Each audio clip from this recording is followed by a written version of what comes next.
And Mackenzie then made this comment. All the people who are colluding, sharing information, and secretly trying to undermine this young man. And some of them should be ashamed of themselves. Because I bet you, if he had another name, and he had family background, nobody wouldn't touch him. But because him come from a humble place. And so Mr. Mackenzie vowed to defend the integrity of the Prime Minister. We are not, as a party, going to allow the PNP and its leadership to construct and to deliver anything that is going to destroy the image of Dr. Andrew Holiness, Prime Minister and leader of the Jamaica Labour Party. And Labour rights are saying this tonight.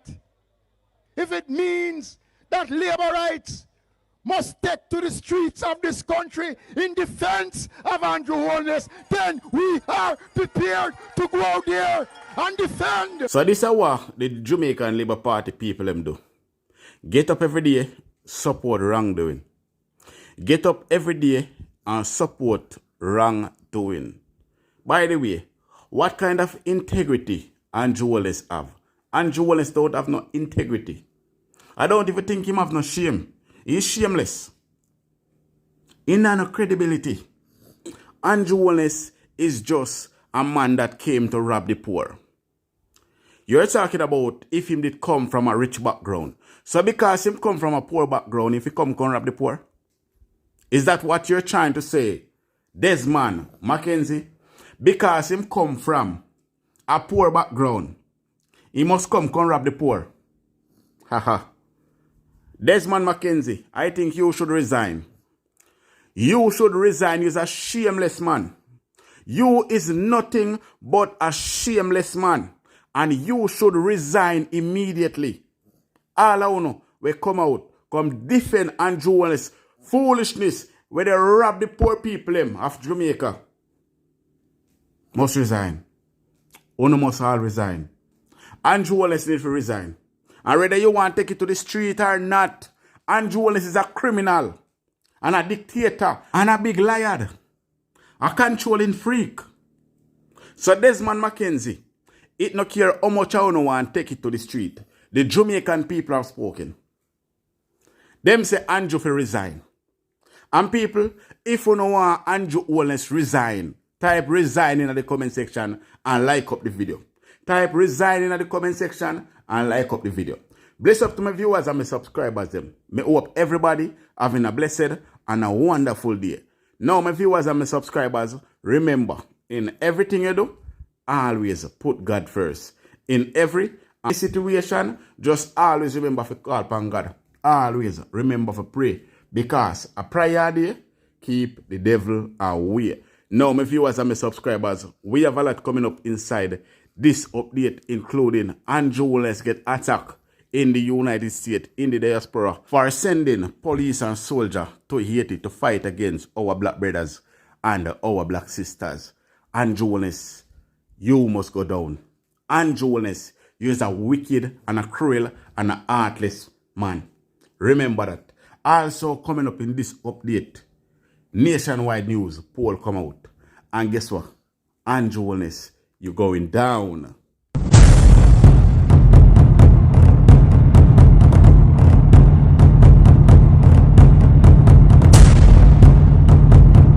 So welcome back to my viewers and my subscribers them. Big up to all of my viewers, big up to all of my subscribers them. We continually support the channel and help the channel to grow. Now, remember to leave a like on this video. Remember to give this video a thumbs up. Also, if you're a new viewers first time on my channel, then please subscribe to my channel and turn on the post notification bell so whenever we drop new content, you will be first to be notified. Share the content with a friend, a family, a loved one. Share it on your social media platform. So now my viewers and my subscribers, remember we are on our way to 100,000 subscribers. So if you're not subscribed yet, now is the right time. Subscribe, turn on the post notification bell for new content. Alright? Now, let me start off the report with this. So Nationwide News recently did a Blue Dot poll, right? Which show the country is heading in the wrong direction by 44%. Now, Holiness, you have failed our country. You are running our country to nothing. So now, Blue Dot poll, 44% say Jamaican heading in the wrong direction. A popularity of Jamaicans, 44% say the country is heading in the wrong direction under the Holiness administration. That's according to the latest Nationwide News Blue Dot poll that powered by Tools. The past week saw Prime Minister Andrew Holiness receiving some of the worst headlines of his premiership arising from the recent Integrity Commission report. And in the wake of that bad week, the Blue Dot pollsters have returned more bad news. They asked 1,246 registered voters whether they believed the country was heading in the right or wrong direction. A significant segment of the electorate, 44%, say Jamaica is on the wrong track. That's compared to 27% who said the country was headed in the right direction and 29% who responded they weren't sure. The 44% has held steady since February 2024, while there has been a single percentage point drop in those who say the country is headed in the right direction, moving from 28% in February 2024 to 27% in September 2024. There are signs even Labourites are starting to waver. Among Jamaicans who identify as JLP supporters, the Blue Dot pollsters found a 4 percentage point increase in those who say the country is headed in the wrong direction under their party's stewardship. Labourites' pessimism grew from 16% in February 2024 to 20% in September. There's also been a 3 percentage point dip among Labourites who believe Jamaica is on the right track, moving from 60% in February 2024 to 57% in September 2024. Respondents who identified themselves as supporters of the opposition PNP continue to express significant pessimism about the direction of the country, with 68% of those respondents indicating Jamaica is on the wrong track. That's virtually unchanged from the 69% recorded in February. If there's any crumb of comfort for the JLP, it's this. Respondents who indicated they were not affiliated with either party expressed more optimism, with a 5 percentage point increase in those who say the country is headed in the right direction. That figure moved from 13% in February to 18% in September 2024. Unaffiliated voters who say the country is headed in the wrong direction fell from 48% in February to 45% in September. But perhaps the loudest warning bells ring for the JLP in the finding of an 18 percentage point increase in the number of Jamaicans who believe the country is headed in the wrong direction since 2021. This means over the life of Holiness's second term in office, the mood of the Jamaican people has steadily soured on the direction the country is heading in. Unless the government can reverse the trend and do so fast, the third term may not materialize for Holiness and the company. The nationwide Blue Dot poll, powered by Total Tools, was conducted between September 6 and 19. It has a margin of error of plus or minus 3%. All I can say the Prime Minister say, not even the Wobia man can save him. Not even the whole heap of Wobia man them, where him a run go work in ritual, can't save him another one. The Jamaican people have spoken, and them say time come. The people them need a change. Them deserve a change. Them not deserve a leader. We get up every day and I rap them and I try to muzzle them. Jamaica deserve a change, and Andrew Holiness must resign. The people have spoken.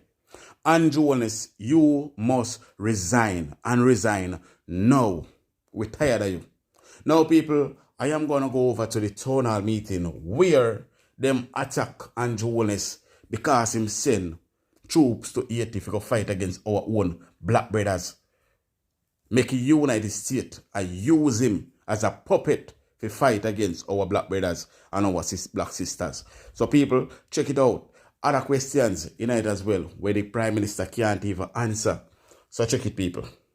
Prime Minister, this is a foreign affairs question to you. All right? Now, I don't have to lecture you on the history of African people in the Western Hemisphere. Why didn't you stop this labor right from filibustering the time? You questioned me about... You didn't stop her? Excuse me, sir. Get to the question, Yes. please. Now, why don't you all have some respect? This is why Jamaica is the way it is. Because you have no respect for yourself. Now, yes, my question to you, Prime Minister, is this. You know the history of Haiti, our family, our African people in Haiti. I don't need to lecture you on that. The history is there. Now, the United States has had its boots on the necks of the African family in Haiti for hundreds of years. The amount of invasion and the massacres that has taken place in Haiti at the hand. I'm leading up to it. The amount of massacres that has been perpetrated on our family in Haiti to this day. The question I'm asking you is, what were the incentives that caused Jamaica, that traitor in Kenya, Ruto, and the rest of the CARICOM people to be sending mercenaries or Buffalo soldiers into Haiti to brutalize our people? Right? United States don't want to do that dirty work anymore. So they hire out Quislings to go there and to murder and to massacre our race, our people. I want to know, what is the incentive for you leaders to take on such an assignment? That is my question to you. My friend, I respect your perspective, but I disagree wholeheartedly with what you have said. Jamaica is not...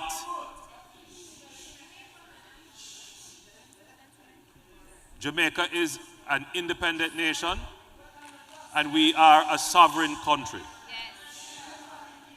Let us be clear that we were invited by the government of Haiti. Let us be clear. I visited Haiti on a mission, and when I met with all the stakeholders, speaking with Haitians, not with people outside, Haitians, Haitian stakeholders, Haitian politicians, Haitian churches, civil society, intellectuals and academics, they have all said that they need security support. But let's be clear, we are not acting on the directions of anyone. I want that to be clear. This notion that we cannot act with our own agency is false and should be dismissed.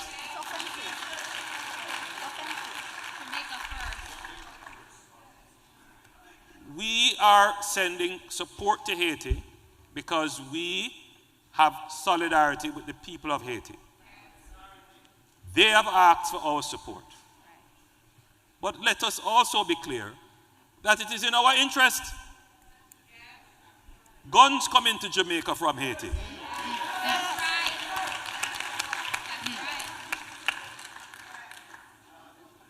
Please, sir, accept that Jamaica can act in its national interest.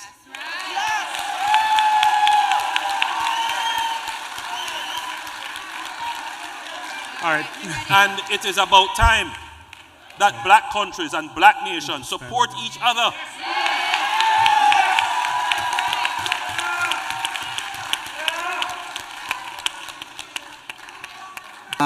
Me's a person who come home very regular, right? This year, me and my kids them the home, right? And we're in which the beach them. We have a big problem with the beach. If you don't stay in a hotel, it come like so we don't have access to the beach. Me there with my youth them, right?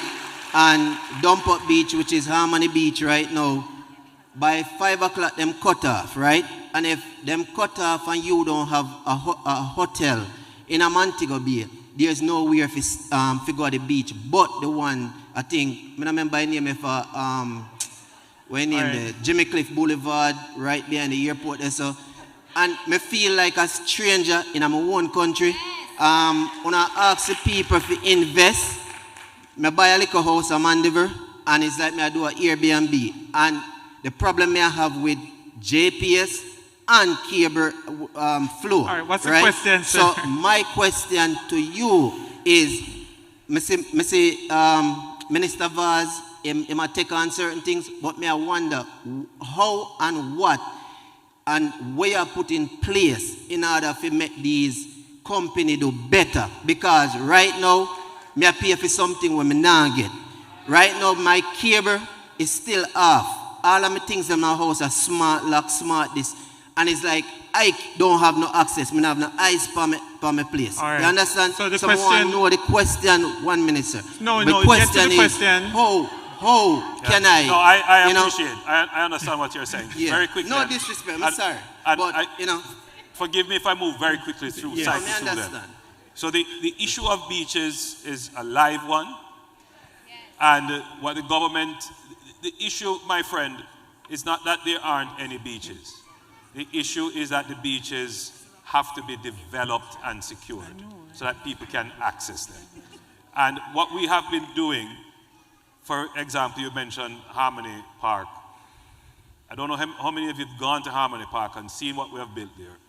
It's a lovely facility. And we're going to be building all around Jamaica access like that. Now, the closing time might be an issue, so I can appreciate what you're saying. I'll look into that to see if you can extend the closing time. But even if you were to have beaches open for whenever, for whatever time, there is still the issue of security and sanitation and so forth. So we are making investments in our beaches. And I want you to be assured that those investments are all going to be free for public access. In terms of the utilities and the standard of service that they are given, the utilities are regulated independently by the Office of Utilities Regulations.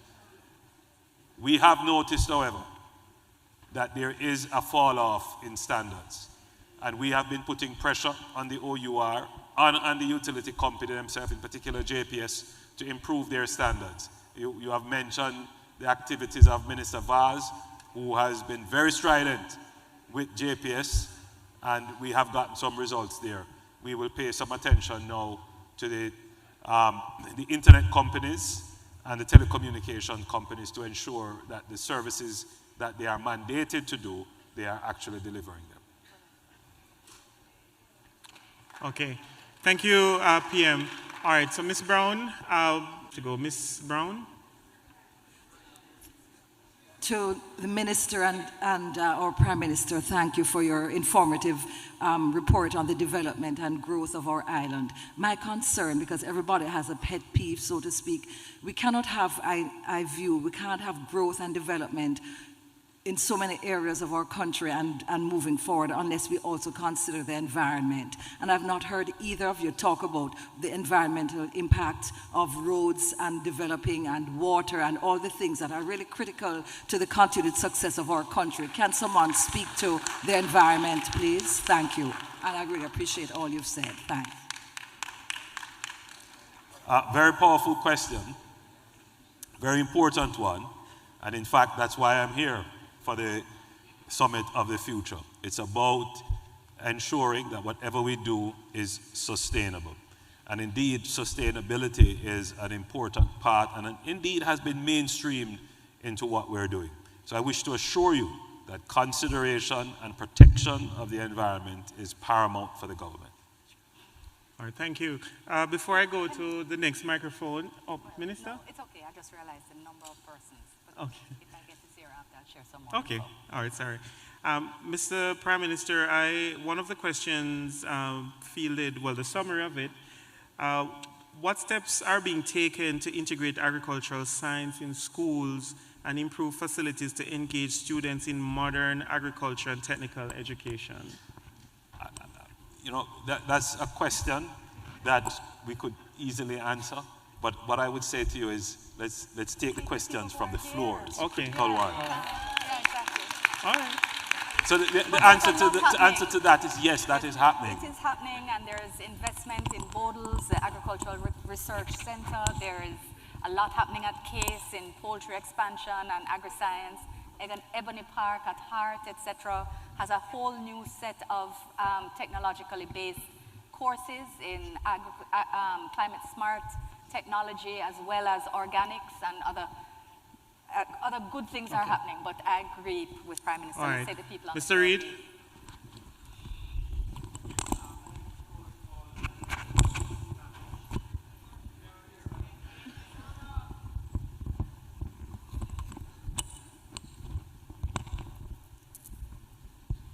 All right, while they're fixing that mic, I'll come back to... It's okay, it's Okay. good.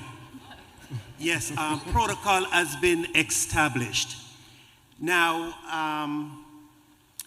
it's a fact that mental illness has been on the rise, especially amongst young people. What mechanism do you have to combat that? Right, so that's an excellent question. Mental health has been an increasing issue across the world, especially after COVID. And it has been something that in Jamaica, its treatment has been significantly constrained over the years by stigma. So one of the things that the Ministry of Health is doing is actually a campaign to destigmatize mental health. So going into the schools and actually encouraging churches and other partners to speak about the need to get counseling and help if you have a problem. There's also a hotline. There's a hotline for young people in particular, and there are 2 youth hubs. We're rolling out more, working with the UN to roll more out across the island, where young people have a safe space to come and talk about the problems that they're having. But there's also a hotline that deals particularly with people having suicidal thoughts. But there's a general encouragement. There's been a full rehabilitation of Bellevue, which now has a recreational park, and has its standards and beautification have been lifted so that I know you all know about the stigma of Bellevue and Mylon. All of that is gone. It's about trying to ensure that people get the help that they need and they get it how they need it. So I want to encourage you or to assure you that it is something that's very much on our agenda. There's also a high school campaign where we even have wellness benches where persons are encouraged to take a quiet moment to think about challenges and to engage with counselors. So it is a very important issue, and we are working on it, although it is a massive one. Thank you, Minister. Mr. Burke? Okay. Good evening. My name is Alexia. I'm a junior in high school, and I wanted to speak, bring 2 topics to detail, basically hearing what you said about AI being in healthcare and also high employment rates. And I also wanted to speak on behalf of a lot of kids that are my age that have concerns about this. I have been looking to become a neurosurgeon since the age of 4 years old. I went to Jamaica in April recently, and I saw the campus of the University of the West Indies, and I've been looking into that. But after hearing about AI being in healthcare, I was wondering if that wouldn't be considered a possible conflict or a risk that could have due to artificial intelligence being involved in healthcare, which is also involved with life and death situations. I don't think that the intention, and that's a fantastic question, and this is the incredible time in the world in which we are. And we were talking today, as a matter of fact, about how being in spaces where young people come, they always introduce a new area of discussion or a new perspective on matters, which is why it's always so important to have you present. So thank you for your question. We're aware that AI has challenges as well as opportunities. And I think the world is trying to figure out, of course, how best we leverage the opportunities and not be crippled by fear of the challenges. So a lot of the work that's happening now is about international cooperation on these issues. In fact, it's one of the things that PM has called for and will call on the world in respect of again tomorrow.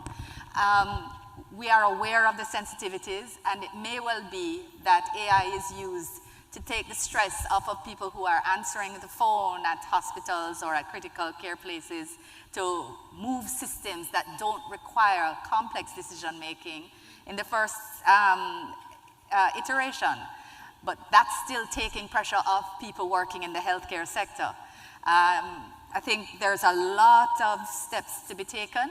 So I think you raise an excellent question, but there's a lot of work to be done, and I don't think you need to fear at this point that people will take crazy decisions. All right, thank you, Minister. Ms. Brown? Maybe just following her concern, it is important to know that the AI system that we are developing at the consulate is a private AI system that is dedicated just to the Consulate General of Jamaica, and actually person's information will not be shared anywhere. Right. So just to reiterate, so as you know, ChatGPT, Google, Gemini, they share their information widely. What we're doing is closed off. Won't be shared anywhere else, so you won't find that your information is all over the internet. Right. All right, Ms. Brown? The most Honorable Dr. Andrew Michael Holiness and your entourage, I greet you in the mighty name of Jesus. Yes. I am Stephanie, originally Richards, from St. Thomas, Dalvey District, underwrite from Mr. Beresford Itaford Steele. You can remember that name, sir? Okay. Mr. Prime Minister, I am asking you to give my Member of Parliament an assignment for me, please. I've migrated a number of years now, but I am a born laborite. My blood is green. I campaign very hard when it's election time and social media. I get cursed out. When I used to work in Princess Margaret, I was one man against the PMP when the election is lost. The water situation is very bad. And I want to know, who must I talk to about my rebate not getting water in Dalvey and in Eastern St. Thomas? The water situation, Mr. Charles then had put a tank there, and I don't know if it's a sabotage with Water Commission, is sabotage in the Jamaica Labour Party or what. So I'm asking you, I need some answer about the water situation in Dalvey. There's no water and they keep sending bills, and we're paying the bills and we're not getting back anything. And if you don't pay the bill, them keep mounting up the bill, and you have to pay it and you're not getting any water. And they are aware that there's no water. So please give Ms. Charles the assignment for me, please, when you go back down there to sort out the water problem underneath Mr. McLeod. Watch. Yeah, listen. Thank you.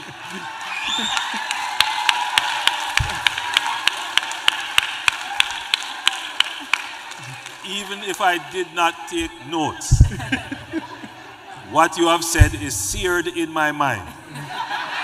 So when I go back, I am going to look up the water situation in Dalvey and see how best we can alleviate the circumstances there. I appreciate very much your very strident advocacy for your community. God bless you and thank you. All right, thank you, ladies and gentlemen. All right, just a little reality. We only have 5 minutes before we have to leave the theater. So we'll take 2 questions, but we have to... Extended to 10. Oh, extended. The time has been extended. So We can take 20 more minutes. All right. All right. Yes, let's go. All right. Miss Reynolds. No, it's not. Good evening, everyone. I had the opportunity, greetings to everyone on this stage. Thank you so much for this evening. I had the opportunity to attend the town hall back in 2016 when I posed the question as someone who was starting her dissertation journey. I am an occupational therapist and I specialize in autism with children. And we have a very dire situation in Jamaica. And I asked the question years ago about how we can repatriate professionals into the special education system, because I had the opportunity to visit and lecture at UE in 2016 when I met 2 out of only 3 working occupational therapists in special ed. So I would like to know, 8 years later, what improvements or what infrastructure do you have in place to address this special education deficit, especially the rising increase with children with autism? Thank you. I can't give a full, thank you for that question. It's such an important issue, and I, in fact, was just speaking to a gentleman yesterday who PM had charged with developing a plan for a school for children specifically who are on the spectrum. And I need to follow up with you on that and give you the update. But one thing I can say, and I don't have a full update for you, is that there's now an occupational therapeutic center at Maxfield, on the property of Maxfield Children's Home, but it's not only closed to that home. So it deals with the full spectrum of treatment, and it is fully staffed. We are expanding beyond that in training in some of the basic diagnostics, but I know that whatever we are doing, we need to do more, because the scope of the problem is deep. Another thing that we do have is an enhanced shadow program where you can apply to the Ministry of Education in order to get a shadow identified to help your child who is in school. So that's not, sorry, go ahead. Just quickly, because what has happened is that there is an increase in diagnosis. Yeah, and that so that is a direct result of a greater service to help to diagnose the problem. So in the last decade, the awareness of children who are on the spectrum has increased in the society, and the ability to diagnose has increased, so too the ability to treat. And what the government has done is to increase its budget. So now children who are diagnosed can get, in some instances, full support totally for fees and treatment. And they get, as you were saying, Minister, a shadow. They get someone to sit with them in class. And we have built one, so far, therapeutic center that deals with a whole range of these issues. And the plan is to build about 4 or 5 more across the country. So a lot has happened since, including the government making special allocations to assist parents of children who are on the spectrum. But we don't have enough professionals. Yeah, so if you want to come home, please do.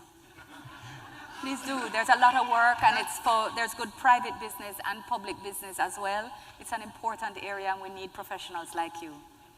All right. Let us. We need the portal, so you have to create one for us. All right. Thank you, PM. Thank you, Minister. All right. There's a lady in a wheelchair at the back, and she had a question. Mr. Burke, are you with her? Yes, I am. Okay. Yes, I am. All right. Go ahead. Testing. Can you hear me? Yes, we are. Good evening. I was the first person here at 4:30 p.m. Traveled across the Bronx, so I beg to please ask my question. Bear with me, please. Good evening, Prime Minister Dr. Andrew Holiness, Minister Kamina Johnson-Smith, and Consul General Miss Alison Wilson.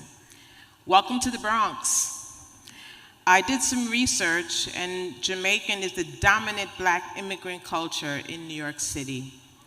The borough president's office says there are some over 300,000 people of Jamaican descent in areas across the city. I am a proud descendant of Jamaican parentage. My late father from St. Mary's and my mother is from Manchester. I have been going to Jamaica since I was in my mother's womb. Excuse me, I'm sorry, but can you get to the Okay, question? I'll get to the point. Yes, The get to point question. is, I love Jamaica so much that during my master's program, I was given information of becoming a citizen of Jamaica. So I received dual citizenship, and I traveled to Jamaica every year. Unfortunately, due to gun violence, that's why I'm in a wheelchair, my first worry was, can I travel to Jamaica? And luckily, I was blessed with family and people in the community who renovated the home, and I can travel to Jamaica in my wheelchair. So my question is about the healthcare system. I had an uncle, retired police sergeant, who was in Mandeville Hospital. I had an aunt who was in Kingston Hospital, and the care was detestable. If I asked many Jamaicans here and in Jamaica, and they said, it's the norm. If you don't have money, you suffer, or unfortunately, you die. So my question is, you can have all the innovative healthcare systems.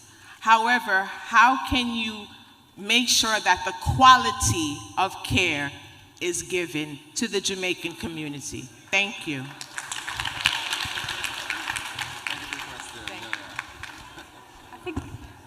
I think the Prime Minister was speaking about that earlier, and I spoke about that as well. This is the training that's taking place. There's also a culture of care that Minister Tufton has been speaking about, so that to recognizing that there are challenges in the system. So we're not only improving infrastructure and the conditions in which our clinics and hospitals operate, but we're also trying to deal with training in respect of care. So I clearly can't speak to a specific circumstance, and I'm very sorry to hear about it, but I don't think there are specific issues that we could take further today. All right, thank you.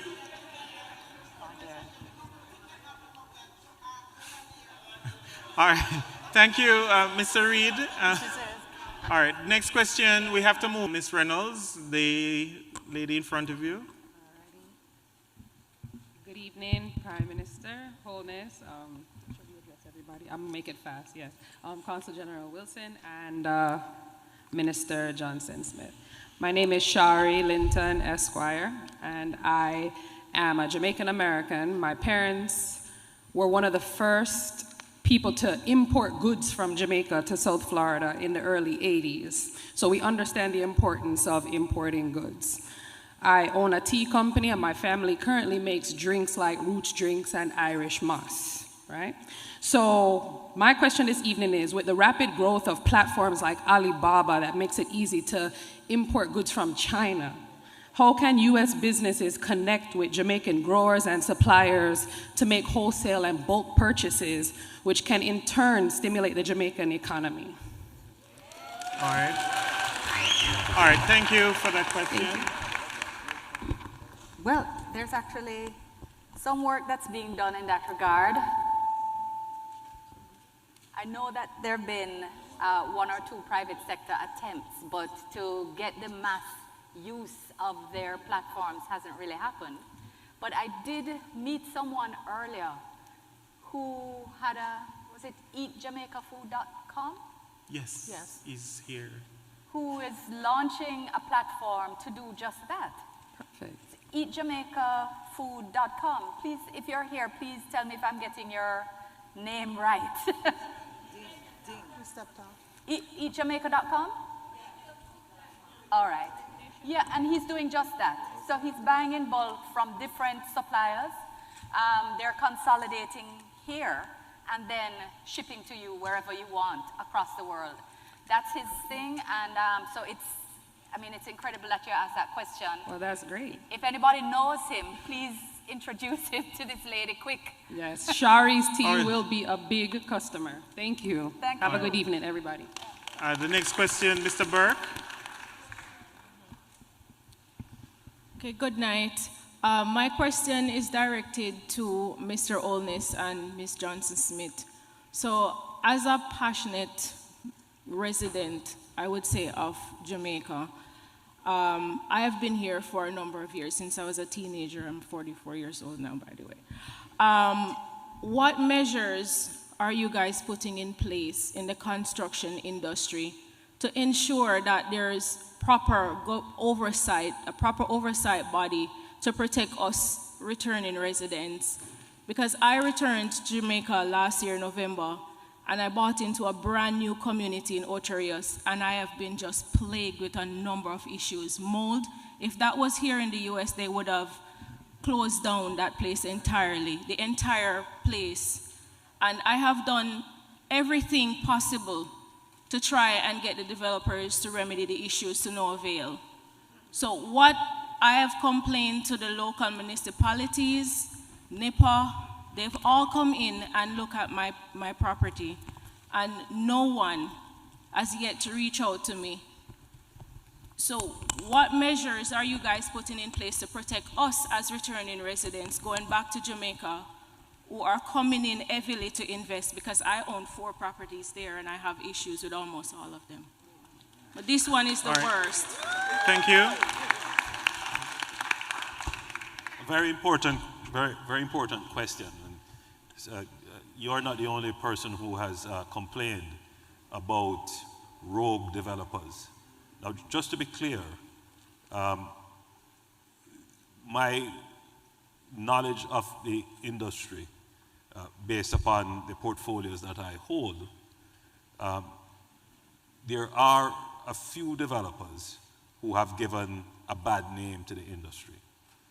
But you will also know that there are several good developers, reliable, trustworthy, people with good reputation, that build high quality homes comparable to anywhere in the world.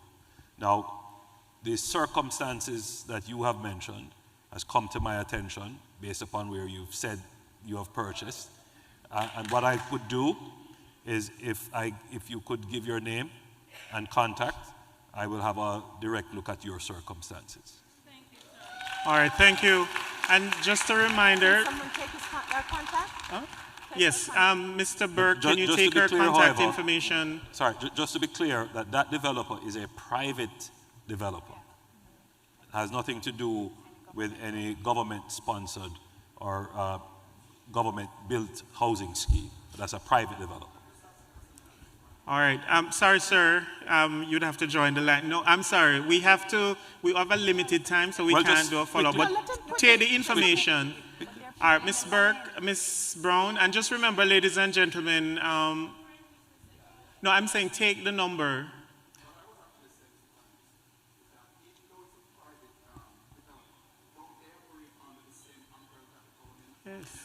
Yes. So remember now, the end product of the home might be, in other words, they may have passed the regulatory scrutiny, but in terms of the finishing, because you mentioned problems like mold and so forth, so clearly they would have to be compliant with health standards and investigations, which are slightly different from the real estate standards.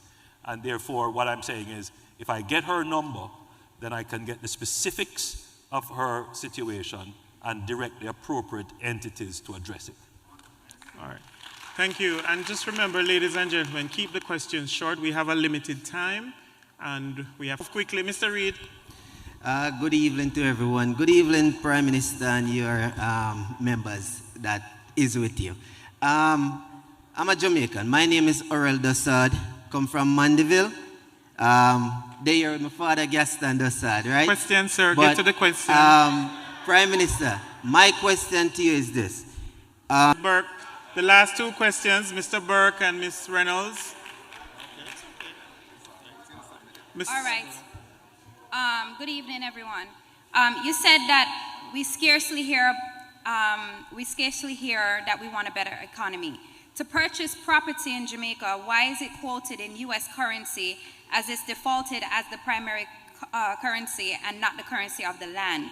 The prices in U.S. currency is not feasible to Jamaicans that want to return home.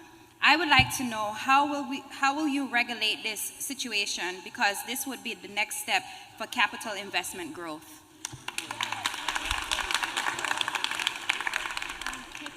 Just to be clear, that for a property to be sold in Jamaica, regardless of whatever price is quoted in US, when it gets to the tax office, the prices are in Jamaican dollars. So just to be clear, right? So this is a private transaction between two persons. The government can't intervene and specify. It's because we do have a free market, essentially. But your underlying point is, why is, property cost so high? Why is the real estate cost so high? And again, I will point this out to you. Because there is great demand. Be frank with you. I give you a respectful of the time. We have built a housing development and we have advertised 500 houses for sale. 26,000 persons sent in applications. There is 100,000 housing deficit in Jamaica. So if you want an industry to invest in Jamaica, real estate and construction, because the demand is there, and not just from Jamaicans, but for Jamaicans living overseas. What we would love is more efficiency in construction, innovation and technology. So I'm throwing it out. If you want to invest in Jamaica, real estate is the place to invest. All right. Thank you, Mr. Prime Minister. So the last question goes to the lady by Ms. Reynolds. Good evening, ladies and gentlemen. Good evening, Mr. Prime Minister. My name is Kishelle Davis. By profession, I work on Wall Street, and I'm also competing for Miss World America. My question is to expand on your point regarding diversifying the Jamaican economy. Looking at Singapore as a case study, between 1964 and 2022, the Singaporean economy has expanded from 468 million to currently in the billions. A major contributor to its economic growth is within its financial sector that contributes up to 13.5%. Regarding Jamaica and growing the economy, what plans are in place for Jamaica to become a financial hub of the Caribbean, to even include South America? Go ahead.